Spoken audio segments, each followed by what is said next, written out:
Narxlari kundan-kunga oshib borayotgan lokatsiyalardan bittasi bu Yangi O'zbekistonning atrofidagi mahallalar bo'ladi. O'rtoqlar, biz hozir kelgan lokatsiya Mirzo Ulug'bek tumani Iqtidor mahallasi. Yangi O'zbekistonda shundoqqina orqa tomonda joylashgan 4 sotixli, 2,5 sotiq plus 1,5 sotiq zaxvat yer bo'lgan xonadonni hozir sizlarga obzor qilib ko'rsatamiz. Oxirigacha ko'rib tursanglar, to'liq ma'lumoti va albatta narxini bilib olsanglar bo'ladi.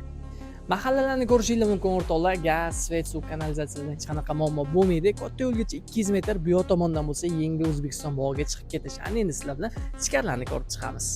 Kirish darvozaxonasida turibmiz o'rtoqlar. Bemalol mashinalarni joylashtirsanglar bo'ladi. Tepalari yopilgan. Kirganingizda o'ng tomonda o'zini zilyon zonaga joylar ajratilgan, letniy kuxnyalar. Nari yoqdan bo'lsa orqa hovliga o'tsanglar bo'ladi. Ana endi sizlar bilan ichkarilarni ko'rib chiqamiz. Eshikdan kirganingizda sizlarni mana shunaqangi kattagina hol kutib oladi. Bu yerda ko'rayotganingizdek o'tiradigan, mehmon kutadigan, dam oladigan zona qilib qo'yishgan. Oyoq teglari topli pol bo'lgan. Ana endi xonalarni ko'rishni boshlaymiz. Bizda birinchisi ayollarning sevimli xonasi bo'lgan oshxona kutib oldi o'rtoqlar. Oshxonaga qilingan ishlagan mehnatga o'zingizlar baho berib qo'ymasanglar bo'lmaydi. Egalarini aytishligi bo'yicha mana shu xolodilnik olib chiqib ketiladi. Qolgan ko'rayotgan hamma narsalar qoldirib ketiladi. Ya'ni bu yoqda mana gaz plitasi, idish tovoq yuvadigan mashinalari ham bor. Mana bu yoqdan bo'lsa yer to'liga tushsa bo'ladi. Ko'rayotgan oshxonalarning tagi yer to'la qilib ishlangan. U yog'i ham ikkiga bo'lib qo'yishgan. Ana endi qolgan xonalarni ko'rib chiqamiz. Bu yoqda bizani birinchi sanuzilimizni kutib oladi. Kattagina, keng, chiroyli qilib ishlab qo'yishibdi.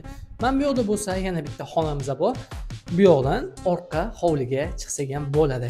Ana endi birinchi qavatdagi oxirgi, lekin eng chiroyli xonalardan bittasi, ya'ni mehmonxona. O'rtoqlar, videoni shu joyiga like bosib qo'ymasanglar bo'lmaydi. Juda ham chiroyli qilib ishlashgan, avtorskiy proyekt asosida qilinganligi shundoqqina sezilib turibdi. Ana endi sizlar bilan ikkinchi qavatni ko'rib chiqamiz. Ikkinchi qavatga chiqqaningizda sizlarni mana shunaqangi kattagina hol qismi kutib oladi. Ikkinchi qavatda umumiy 3 ta xonamiz bor. Hozir men sizlarga bir boshdan tanishtirib ko'rsatib beraman. Bu yoqda родительский spalnyamiz, o'zining garderobnisi, kattagina qilib ishlab ketilgan bu xonamiz ko'rayotganingizda alohida o'zini sanuzillari ham bor. O'zingizlar ko'rib baho berib qo'yasizlar. Ana endi qolgan xonalarimizni ham ko'rib chiqamiz.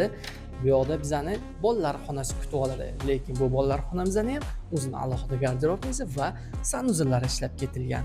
Va bizada oxirgi xonamiz. Bu yoq ham bolalar xonasiga moslashtirilgan. Endi xohlasanglar родительский spalnya qilib qo'ysanglar ham bo'ladi. O'zining shkaflari, garderobnisi va sanuzillari. O'zingizlar ko'rib baho berib qo'yasizlar.